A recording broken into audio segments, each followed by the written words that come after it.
The champagne flute felt like a shard of ice in her trembling hand. She wasn't supposed to be here among the glittering elite, but a last-minute staffing crisis had forced her onto the floor of the Starlight Foundation gala. Then she saw him. Her ex-husband Mark, looking like a king with his new wife Chloe draped on his arm in a diamond-studded gown. They cornered her by the service entrance, his voice a venomous whisper. "Still playing the help, Amelia? I guess this is as close as you'll ever get to this life again." Chloe smirked, but before Amelia could even breathe, a deep, commanding voice cut through the air, a voice that silenced the entire ballroom. "Actually," it said, "she owns it." The Starlight Foundation Gala was the beating heart of the city's social scene, a place where fortunes were pledged and reputations were made or broken under the light of 1,000 crystal chandeliers. For Amelia Rosewood, it was just a job. 3 months after her divorce from Mark Sterling, her once thriving event-planning business, Rosewood Events, was hanging on by a thread. Mark, with his family's deep connections, had made it his personal mission to poison the well, whispering to their old network that Amelia was unreliable, unstable, a shadow of her former self. So when the head coordinator for the gala came down with a sudden flu, Amelia, who had designed the floral arrangements as a subcontractor, was asked to step in and manage the floor. It was a humiliating step down, trading her clipboard as a business owner for a headset as a temporary manager, but rent was due. She tried to make herself invisible, a ghost in a simple black dress, ensuring waiters moved seamlessly and speeches started on time. She was good at this, at creating flawless evenings for others. It was her own life that had shattered into 1,000,000 irreparable pieces. The divorce had been brutal. Mark hadn't just left her, he had erased her. He'd told her she was nothing without the sterling name, that her talent was a cute hobby he had indulged. He left her for Chloe Vance, an heiress whose fortune made the Sterling's respectable wealth look like pocket change. Amelia was checking the placement of a centerpiece when she felt a familiar, chilling presence behind her. "Well, well, look what we have here." Mark's voice was the same, smooth, confident, and laced with the casual cruelty she now recognized so clearly. She turned slowly, her heart a frantic drum against her ribs. He stood there, impeccable in a Tom Ford tuxedo, a smug smile playing on his lips. On his arm, Chloe looked her up and down with a bored expression, her diamond necklace catching the light and blinding Amelia for a second. "Mark?" Amelia said, her voice tight. "Chloe." "I'm surprised to see you here," Mark continued, his eyes scanning her simple dress with disdain. "Though I suppose someone has to work these events. I hope they're paying you well. You must need it." Each word was a carefully aimed dart. He was performing for Chloe, for anyone who might be watching, reinforcing the narrative he had created. He was the victor, and she was the spoils of a lost war. "I'm managing the floor tonight," Amelia said, forcing a professional calm she did not feel. "If you'll excuse me, I have work to do." She tried to step past them, but Mark blocked her way. "Not so fast. I want you to see what a real success story looks like. Chloe and I just closed on the penthouse at the Olympian, the one you used to dream about." He paused for effect. "Her father paid for it as an early wedding gift." Chloe let out a little laugh. "It's a bit small, but it has a lovely view of the city. All the parts we own anyway." The humiliation was a physical thing, a hot flush that crawled up Amelia's neck. She could feel the eyes of nearby guests turning towards them, sensing the drama. This was what Mark wanted, a public spectacle of her failure. He leaned in closer, his voice dropping to a conspiratorial whisper that was somehow louder than a shout. "Listen to me, Amelia. You need to accept your place. You were a nice little project, but you were never meant for this world. Still playing the help, I see. I guess this is as close as you'll ever get to this life again. It's pathetic." The word hung in the air, pathetic. It shattered the last of her composure. Tears pricked at her eyes and her breath hitched. She was trapped.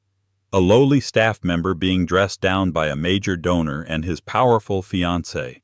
To fight back would be to lose her job. To stay silent was to let him win, to let him carve that word onto her soul. Her world narrowed to his sneering face, Chloe's triumphant smirk, and the blur of the glittering crowd around them. She was about to break. And then everything changed. A voice deep and resonant with an authority that seemed to vibrate through the marble floor sliced through the tension. "I think you're mistaken." Amelia looked up, startled. A man had moved to stand slightly behind her, a protective shield she hadn't realized was there. He was tall, with sharp, intelligent eyes the color of twilight, and a face that belonged on the cover of a business magazine. He wore a perfectly tailored suit, but it was his presence that commanded attention. The air around him felt different, charged with power. The low hum of conversation in the ballroom seemed to dip as people turned to look. Mark's smug expression faltered. He clearly didn't recognize the man, but he recognized the aura of influence. "I'm sorry, do I know you?" The man's gaze was level and cold as steel. It swept over Mark and Chloe, dismissing them in an instant before landing on Amelia with a surprising softness. He gave a subtle, almost imperceptible nod. "You were just speaking about my wife," the man said, his voice calm but unwavering. A collective gasp rippled through the nearby guests. Mark's jaw literally dropped. Chloe's perfectly painted lips parted in shock. The man gently placed a hand on the small of Amelia's back, a gesture of both possession and support. He looked directly at a stunned Mark Sterling. "I believe you've met my wife." He repeated, his tone leaving no room for argument. "Amelia Devereaux." The name Devereaux landed in the ballroom like a sonic boom. Julian Devereaux. The Devereaux. He wasn't just wealthy. He was a titan, a legend.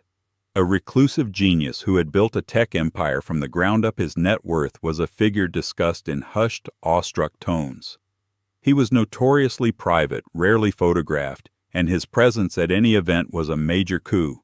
And he had just called Amelia, the struggling event planner, his wife. Mark Sterling's face cycled through a comical spectrum of emotions: confusion, disbelief, dawning horror, and finally a sickly green shade of pure terror. He looked from Julian's unyielding face to Amelia's equally stunned one, his brain failing to compute the reality presented to him. "Wife." Mark stammered, his voice a squeak. That's not possible. She's Amelia Rosewood." Julian's grip on Amelia's back was firm, grounding. "She is," he agreed smoothly. "Amelia Rosewood Devereaux. We prefer to keep our private life just that private. But I won't stand by and allow my wife to be harassed by her former acquaintances." The way he said former acquaintances made it sound like a terminal diagnosis. Chloe, for her part, was pale. The diamonds around her neck suddenly looked like cheap glass. She tugged on Mark's arm, her eyes wide with panic. The name Devereaux meant more than money. It meant power on a global scale. Mark had just insulted the wife of a man who could buy and sell his entire family lineage with a single phone call. The whispers in the crowd were now a roaring torrent. Cameras previously focused on the stage were discreetly turning their way. Julian seemed oblivious to it all, his focus entirely on Amelia. He leaned down, his voice a low murmur meant only for her. "Play along. We're leaving." Amelia, still reeling from the shock, could only nod. Her mind was a whirlwind of questions, but the immediate overwhelming feeling was one of dizzying, unbelievable relief. The look on Mark's face was a balm to a wound she didn't even know was still bleeding so profusely. Julian straightened up, addressing the gala organizer, who was now hovering nearby, looking panicked. "My wife isn't feeling well. We'll be making our donation on the way out." He then fixed Mark with a final chilling glare. "I suggest you enjoy the rest of your evening. It may be the last one you enjoy for some time." With that, he guided Amelia away from the scene, his hand never leaving her back. They moved through the parted crowd like royalty, the whispers following them like the train of a gown. Amelia didn't dare look back. She could feel Mark's terrified, incredulous gaze burning into her. They were silent as a silent valet brought a sleek black Bentley to the front entrance. The door was opened and Julian helped her inside.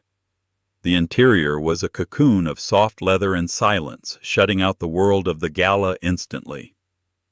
As the car pulled smoothly into the city traffic, Amelia finally found her voice. Who are you?" she asked, though she already knew the name. "Why did you do that?" Julian Devereaux finally looked at her, his expression unreadable in the dim light of the passing street lamps. "My name is Julian Devereaux, and I did that because I needed a wife. And as of about 5 minutes ago, so did you." Amelia stared at him. "You needed a—" "I don't understand. That's insane." "Is it more insane than your ex-husband publicly humiliating you while you're trying to work?" He countered, his tone even. "I saw the entire exchange. It was clear you were in a difficult position. I offered a solution." "A solution? By pretending to be my husband? You've just created the biggest gossip story of the year by morning everyone will think we're married." "That is precisely the point," he said, turning to face her fully. The car was gliding through the city, a silent observer to the unfolding drama within. "Amelia, I don't do things without a reason. I didn't just happen upon your little drama tonight. I came to this gala specifically to find you." This new piece of information was even more shocking. "Me? Why?" "I'm familiar with your work," he explained. "Rosewood events. Before your recent difficulties, your designs were innovative. Your execution was flawless. You handled the tech sector launch for CyberSynth last year. It was brilliant, understated, elegant, and technologically seamless. I know talent when I see it." Amelia was speechless. Someone of his stature had noticed her work.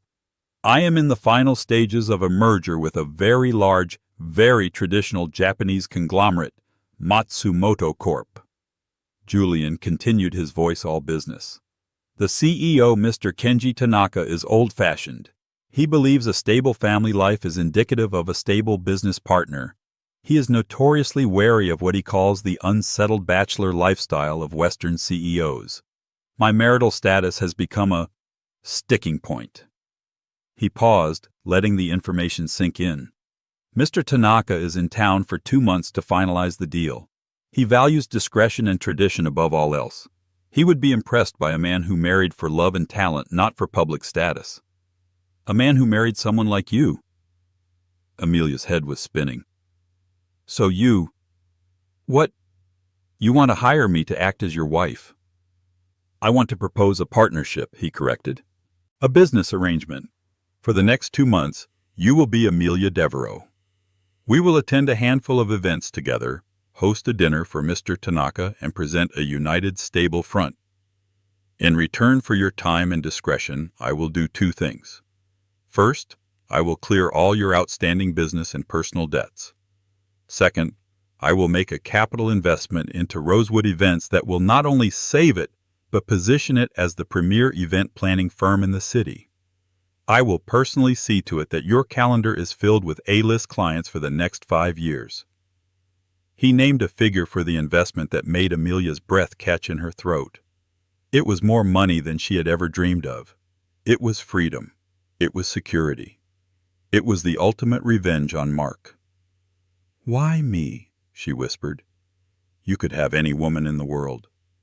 Most women in my world want the publicity." He said, a hint of weariness in his voice. "They would leak the story, try to leverage it.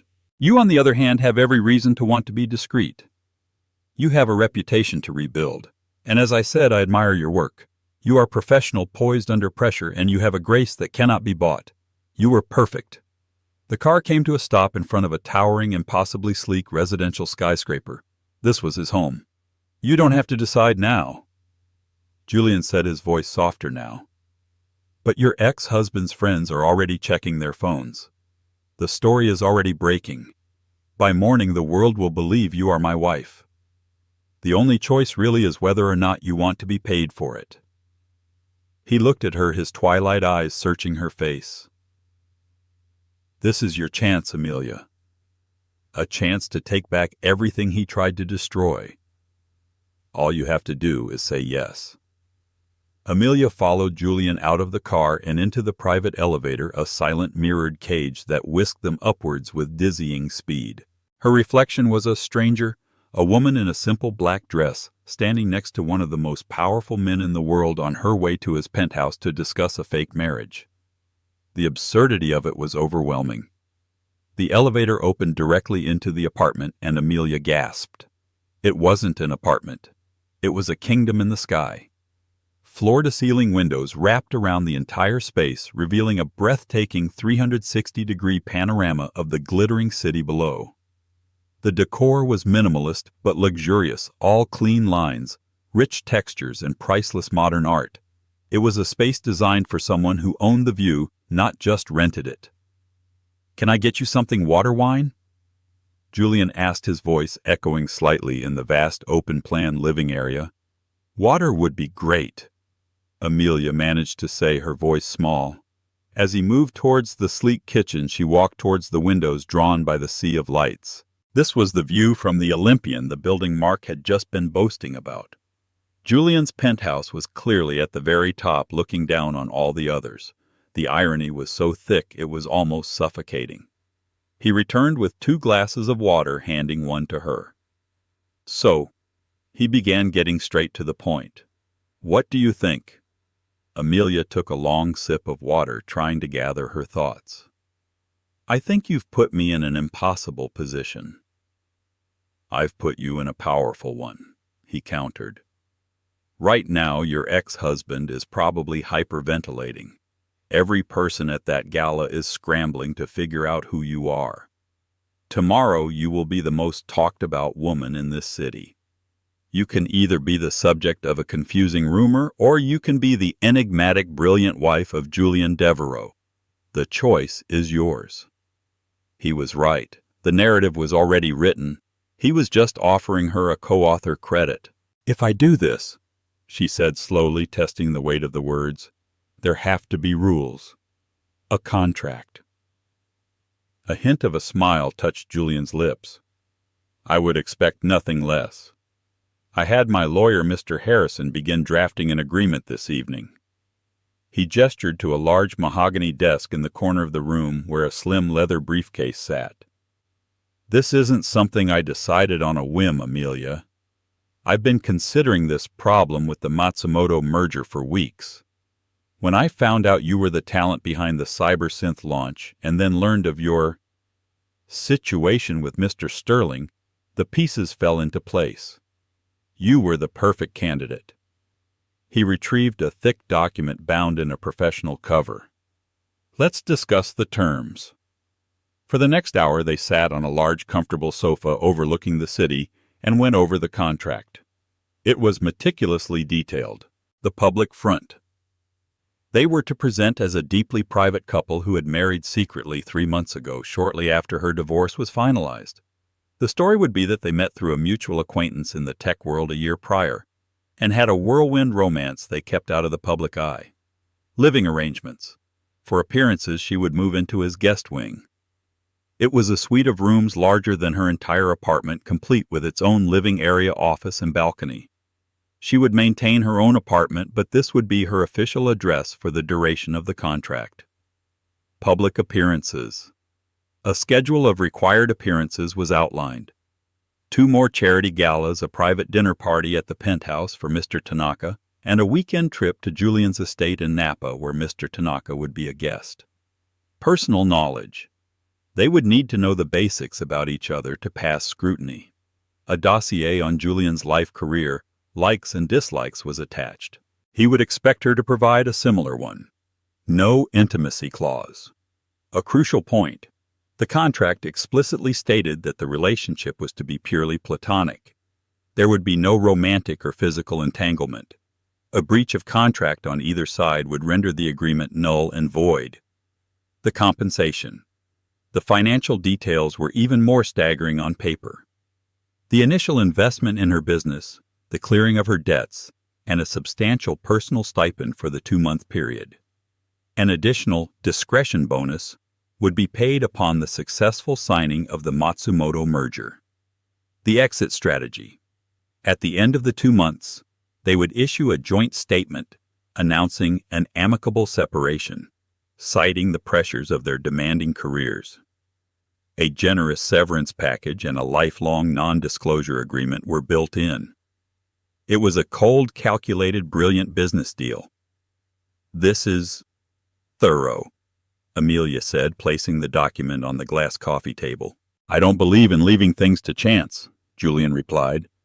"What about my friends, my family?" "Your circle is small, according to my research," he stated not unkindly. "Your parents are deceased. You have one sister in Oregon and a handful of close friends. The story for them can be the same as the public one, a whirlwind romance you kept secret to protect it from the fallout of your divorce." He had researched her. The thought was both unsettling and strangely reassuring. This man didn't make careless moves. Amelia looked out the window again at the city that had felt so hostile and unforgiving just hours ago. Mark had tried to shrink her world to trap her in a small, dark box of failure. Julian Devereaux was offering her the keys to a kingdom. It was a gilded cage, perhaps, but the view was incredible. And from this height, people like Mark Sterling looked very, very small. Revenge was a bitter pill, but survival was sweet. And this was more than survival. This was a resurrection. She turned to face him, her decision made. "Okay, Julian, I'll do it. I'll be your wife." He nodded, a flicker of satisfaction in his eyes. "Good. We have a lot of work to do. Our story begins now." He extended a hand. "It's a pleasure to be married to you, Amelia Rosewood Devereaux." She placed her hand in his. His grip was warm and strong. For the first time that night, the ice inside her finally began to melt. "The pleasure is all mine, husband." The word felt foreign, a costume she was trying on for the first time. But as she looked at the determined man beside her and the new world at her feet, she had a feeling she might just grow into it. The next 72 hours were a blur of calculated transformation. Amelia's life was systematically dismantled and reassembled into the image of Mrs. Devereaux. A team of discreet professionals descended upon her small apartment. Movers packed her essential belongings for the move to the penthouse, while a personal shopper, a chic woman named Isabel, arrived with racks of designer clothes, shoes, and jewelry. Mr. Devereaux's instructions were clear, Isabel said, her eyes appraising Amelia's current wardrobe with polite horror. "Elegant, understated, powerful. Think timeless, not trendy. You are not a billionaire's arm candy. You are his partner." Amelia stood in front of a mirror wearing a navy blue sheath dress that probably cost more than her car. It fit perfectly. It made her look taller, more confident. Looking at her reflection, she saw a hint of the woman she was supposed to be. The most challenging part was the crash course in being Mrs. Devereaux. Julian was a demanding tutor. They spent hours in his penthouse office, a space filled with books and cutting-edge technology, memorizing the details of each other's lives. She learned about his childhood in Seattle, his estranged relationship with his father, his love for classic literature, and his allergy to shellfish, a critical detail for their public dinners. He in turn learned about her. He listened intently as she spoke of her passion for design, her dream of opening a floral studio within her event business, and her quiet life before Mark. He was a surprisingly good listener, asking insightful questions that made her feel seen in a way she hadn't in years. "Your ex-husband was a fool," he stated simply after she recounted how Mark had dismissed her business ambitions. "He mistook a diamond for a stone because he was too lazy to wipe off the dust." Their first public test came 4 days after the gala. It was a smaller, more intimate affair, a fundraiser for the city's art museum, hosted by the formidable Eleanor Vance, Chloe's aunt. It was a calculated move on Julian's part. They would be walking directly into the lion's den. "Are you ready?" Julian asked as they stood in the penthouse foyer. He looked devastatingly handsome in a dark charcoal suit. Amelia was wearing a deep emerald green gown that shimmered under the light. On her left hand was a new heavy weight, a stunning square-cut diamond ring. Julian had explained it was a Devereaux heirloom, which only added to the story's authenticity. "I'm nervous," she admitted, smoothing down the silk of her dress. "Remember what we practiced," he said, his voice calm. He gently took her hand. "We are a team. They will be watching for any sign of weakness. Don't give them one." He paused, his thumb brushing over her knuckles. "And Amelia, you look beautiful." The compliment, so simply delivered, sent a surprising warmth through her. She nodded, taking a deep breath. "Okay, let's go." The moment they stepped out of the car at the museum, they were met with a flurry of camera flashes. The story of the reclusive billionaire's secret marriage had exploded. They were the biggest news in the city. Julian navigated the press with practiced ease, his hand securely on Amelia's back, a protective and possessive gesture that spoke volumes. He answered one or two questions with vague, charming statements before steering them inside. The atmosphere in the museum was electric. Every head turned as they entered. The whispers were audible. Amelia felt 100 pairs of eyes on her, dissecting her, judging her. She kept her chin high, a small, serene smile on her face, just as they had rehearsed. They found Mark and Chloe almost immediately standing with Chloe's aunt. It was an unavoidable collision. Mark looked pale and anxious, while Chloe's smile was brittle. "Julian, darling!" Eleanor Vance trilled, air-kissing him. Her sharp eyes then raked over Amelia. "And this must be the woman of the hour. Amelia, is it we are all just utterly shocked. You kept this so quiet." "We believe some things are too precious to be shared with the world," Julian replied smoothly, his arm tightening around Amelia's waist. Amelia extended a hand to the older woman. "It's a pleasure to finally meet you, Mrs. Vance. Julian speaks so highly of you." It was a lie, of course. Julian had referred to her as a venomous old socialite. But it was the right thing to say. Mark couldn't seem to look Amelia in the eye. "Amelia," he mumbled. "Congratulations." "Thank you, Mark," she said, her voice even and cool. There was no trace of the trembling woman he had cornered 4 days ago. "It's amazing how quickly life can change, isn't it?" The barb hit its mark. A muscle twitched in his jaw. Chloe stepped forward, her eyes glittering with malice. "It's just incredible. I mean, how did you two even meet? Amelia was always so busy. At home." The insinuation was clear. She was a simple homebody, not someone who moved in Julian Devereaux's circles. Before Amelia could respond, Julian gave a low chuckle. "I have a passion for investing in brilliant minds. I was captivated by Amelia's work on the CyberSynth project long before I was captivated by her. Talent is the greatest aphrodisiac, wouldn't you agree?" He looked pointedly at Chloe, who had famously never worked a day in her life. The insult was so sharp, so elegantly delivered, that Chloe was left speechless. For the rest of the evening, Amelia and Julian played their parts to perfection. They mingled, they smiled. He would lean in to whisper something in her ear that made her laugh. She would touch his arm affectionately when he was speaking to someone. From the outside, they looked like a couple deeply in love and comfortable in their own private world. Later in the evening, as they were admiring a painting, Amelia spoke in a low voice. "You're very good at this." "Deception is a necessary skill in my line of business," he murmured back, his eyes on the canvas. "How are you holding up?" "Better than I expected," she confessed. "Seeing the look on their faces, it helps."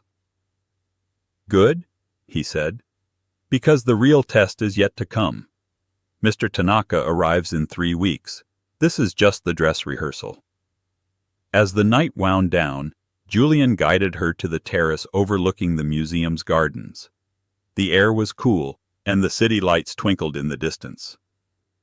"You did well tonight, Amelia," he said, his voice softer than she'd heard it all evening. "You were poised, intelligent, and convincing." "I had a good teacher," she replied, a genuine smile touching her lips. They stood in comfortable silence for a moment, not as business partners, but as two people sharing a quiet moment away from the crowd. The line between the performance and reality seemed to blur just for a second. She saw not just Julian Devereaux, the billionaire, but Julian the man. There was a loneliness in his eyes that mirrored her own. The role of Amelia Devereaux was a fiction, a carefully constructed lie. But as she stood beside him on that terrace, Amelia felt more herself than she had in a very long time, and that was the most dangerous deception of all. The next few weeks passed in a whirlwind of curated appearances. Amelia and Julian became the city's most fascinating couple. Paparazzi followed them, gossip columns breathlessly reported on their every move, and insiders fabricated stories about their secret romance. Through it all, they maintained their story with flawless precision. Amelia, funded by the Devereaux Capital, was relaunching Rosewood Events. She hired a small, talented team and secured a chic new office downtown. For the first time, she was working not out of desperation, but out of pure passion. Julian never interfered, but his name alone opened doors that had been slammed shut in her face.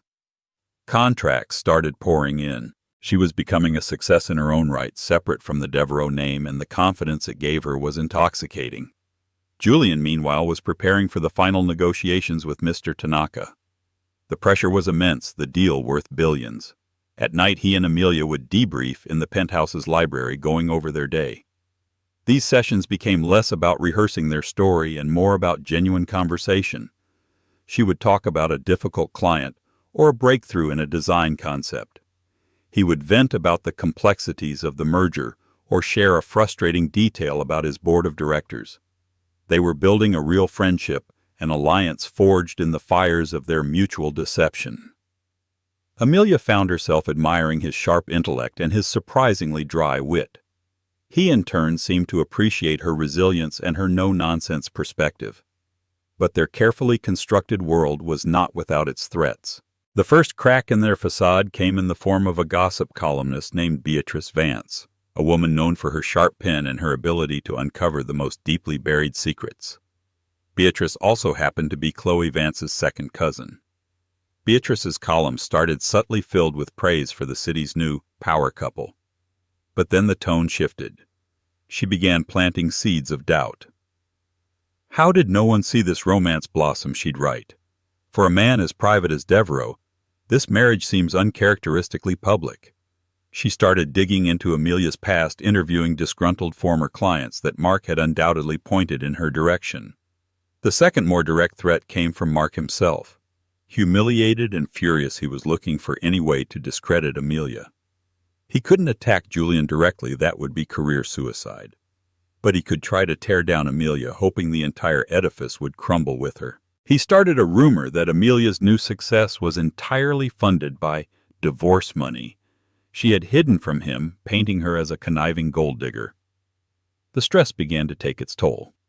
One evening, Amelia was in her new office working late on a proposal when Julian's head of security, a stoic man named Thomas, appeared at her door. "Mrs. Devereaux, Mr. Devereaux sent me to escort you home. It's late." "I'm fine, Thomas. I just have a little more to do," she said, exhausted. "With respect, ma'am, a photographer from the social scene has been parked across the street for the last hour. Mr. Devereaux would prefer you weren't photographed looking exhausted and leaving the office alone at midnight. It doesn't fit the narrative." Frustration bubbled up in Amelia. "The narrative?" she snapped more harshly than she intended. "Of course, God forbid I look like a real person who actually works for a living." She regretted the words instantly, but the damage was done. The drive back to the penthouse was silent. When they arrived, Julian was waiting in the living room, a tumbler of whiskey in his hand. "Is there a problem, Amelia?" he asked, his voice low and tense.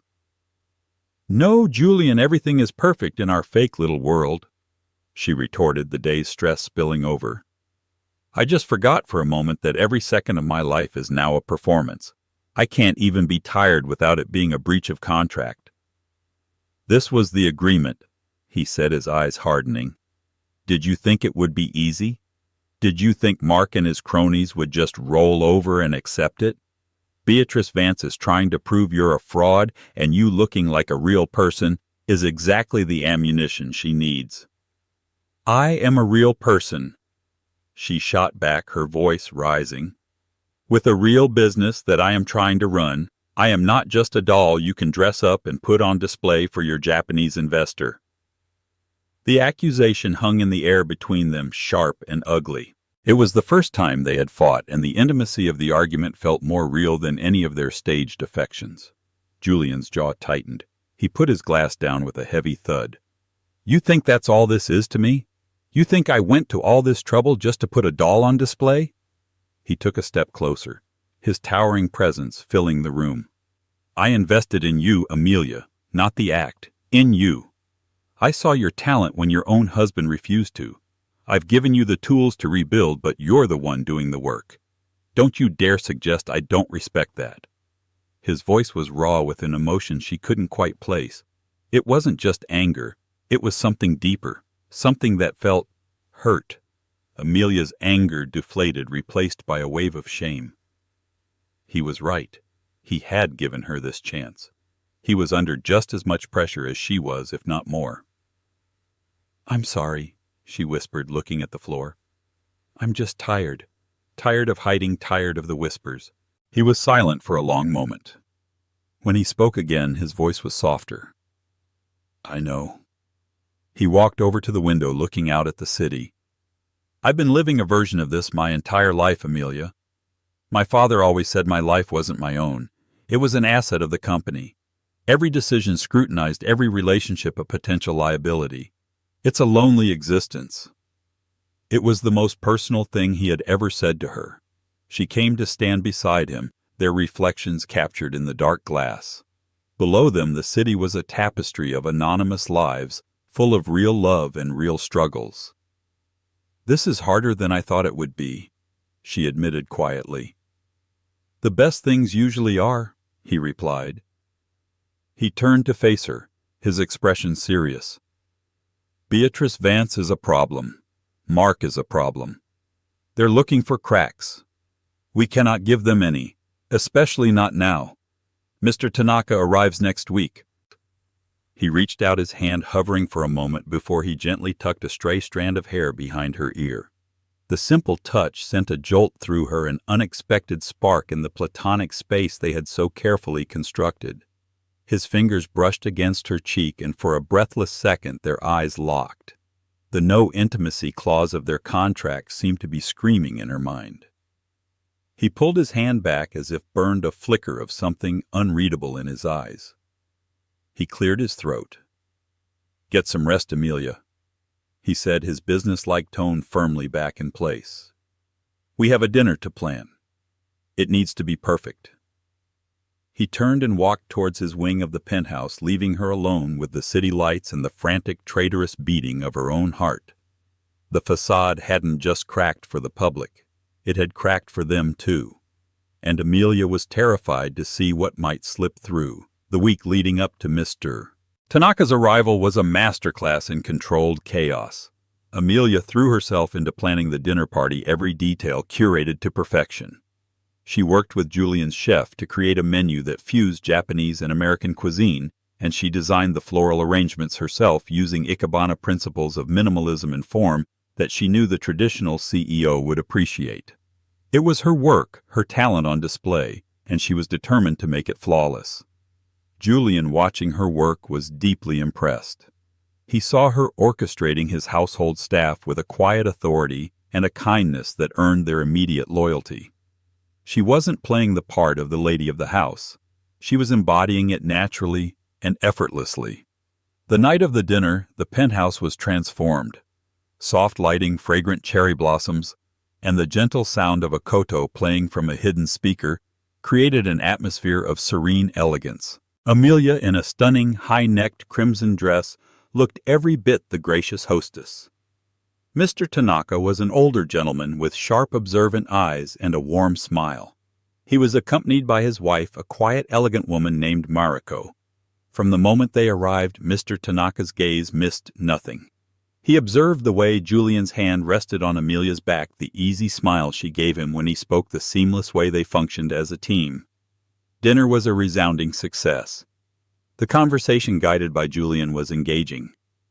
Amelia, speaking about her passion for design, charmed both Mr. Tanaka and his wife.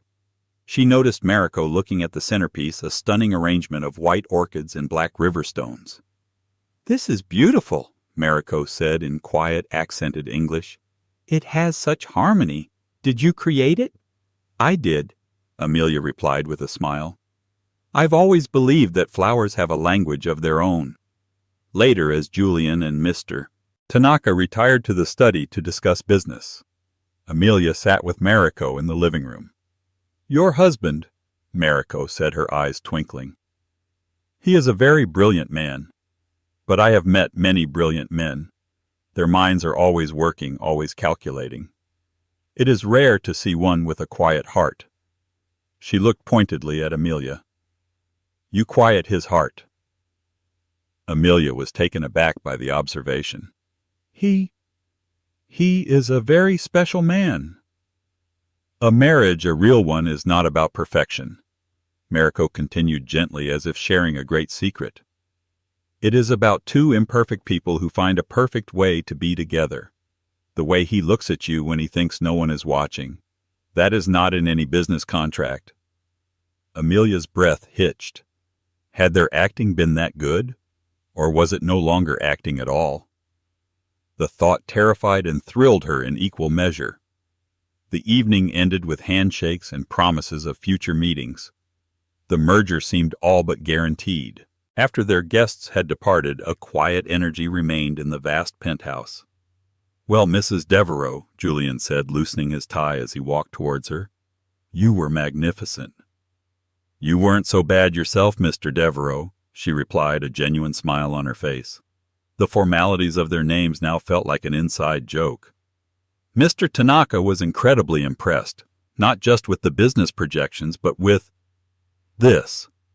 He gestured around the room at the lingering perfection of the evening. With us. He told me he understands now why I kept our marriage a secret. He said, some treasures are too precious for the marketplace.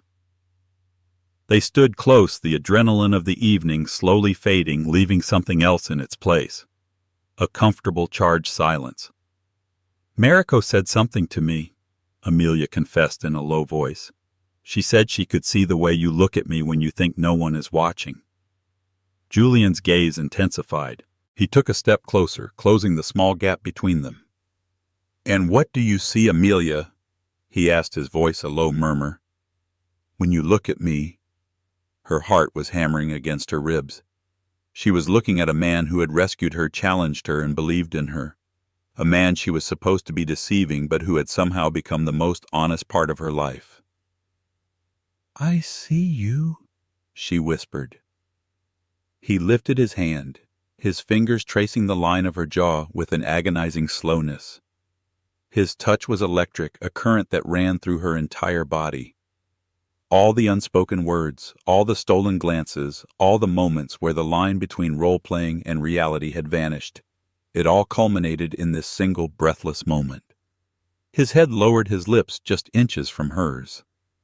The no intimacy clause was a distant, forgotten rule from a different lifetime. She could feel his breath, see the conflict and desire warring in his twilight eyes. Her own eyes fluttered shut. She was no longer acting. This was real. And then his phone buzzed. The sound was jarring, an unwelcome intrusion from the outside world. They both flinched, breaking the spell. Julian pulled his hand back, stepping away as he glanced at the screen. The transformation was instantaneous. The soft, vulnerable man was gone, replaced by the calculating CEO. It's Harrison, he said, his voice strained. There's a problem.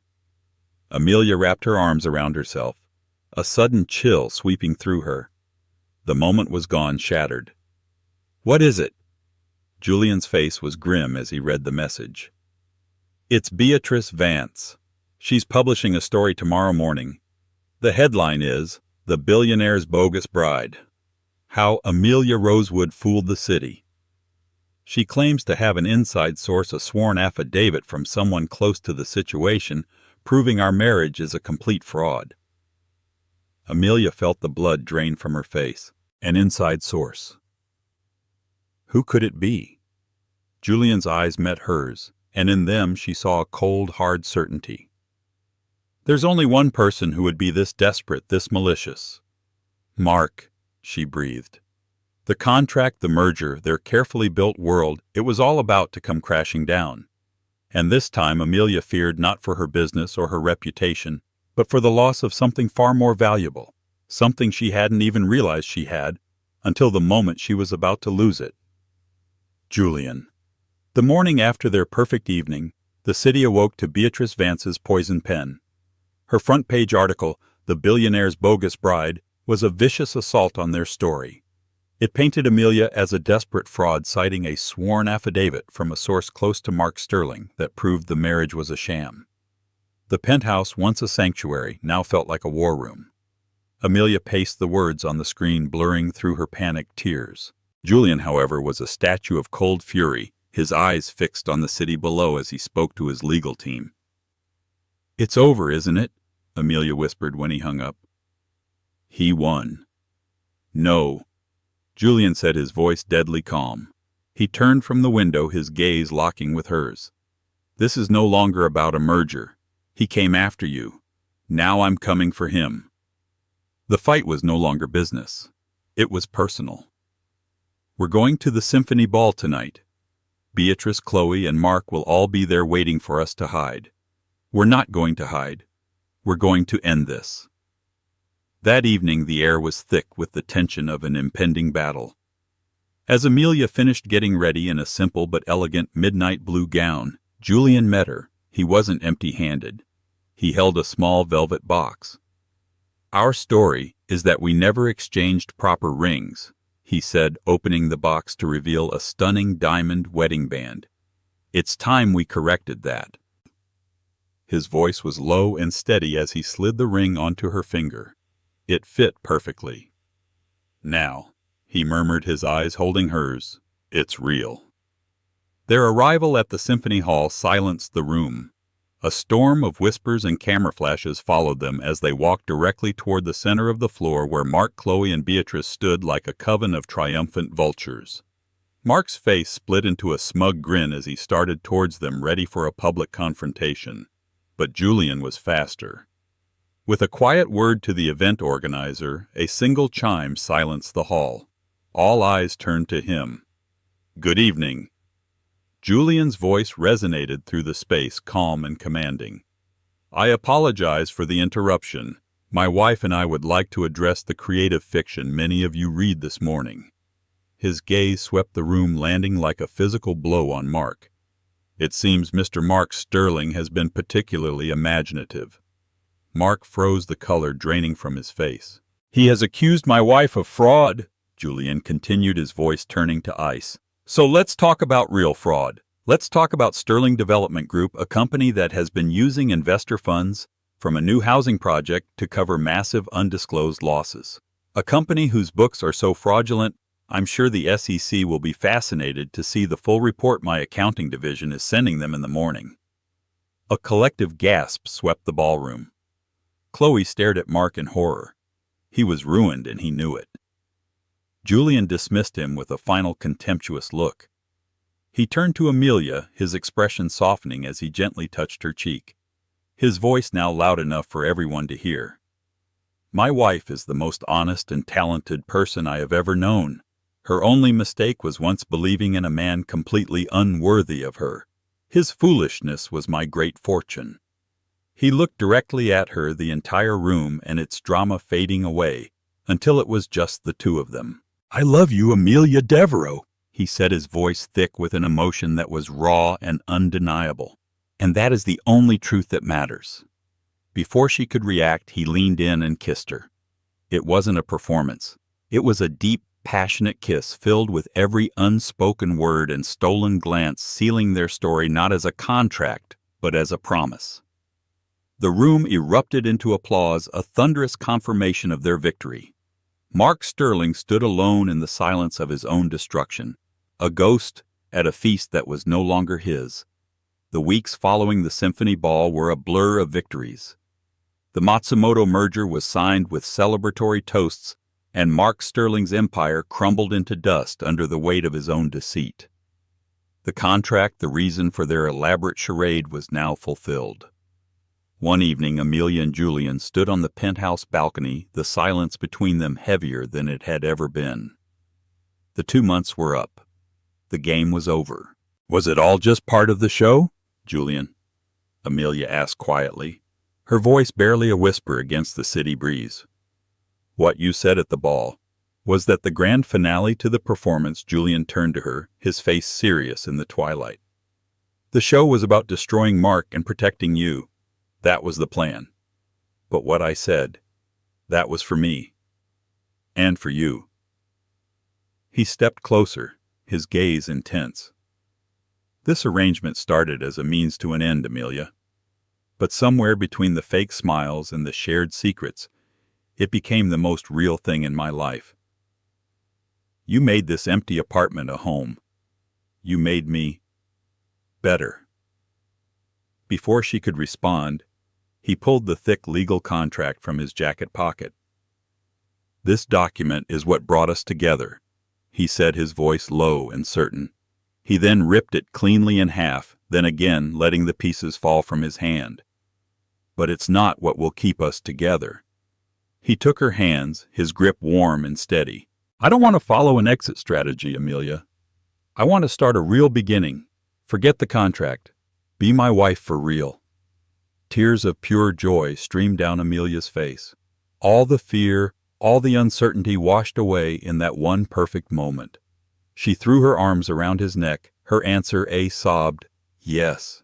He held her close as the city glittered below, no longer a stage for their deception, but a witness to their truth. What began as a lie to fool the world had ended with a love that was truer than anything they had ever known. And so Amelia's story, which began in a moment of bitter humiliation, found its true beginning in a declaration of love under the city lights. Her journey reminds us that sometimes our lowest points are just a setup for our greatest comeback. It shows that true worth isn't measured by the names we carry or the money in our bank accounts, but by the strength of our character and the courage to take a chance, even when it seems insane. She and Julian started with a lie to fool the world, but they ended up finding their most honest selves in each other. If you were moved by Amelia's journey from heartbreak to triumph, please show your support. Hit that like button to let us know you enjoyed it, and share this video with someone who loves a story of love and sweet revenge. And don't forget to subscribe to our channel and turn on notifications so you never miss another dramatic story that proves life is truly stranger and more beautiful than fiction. Thank you for listening.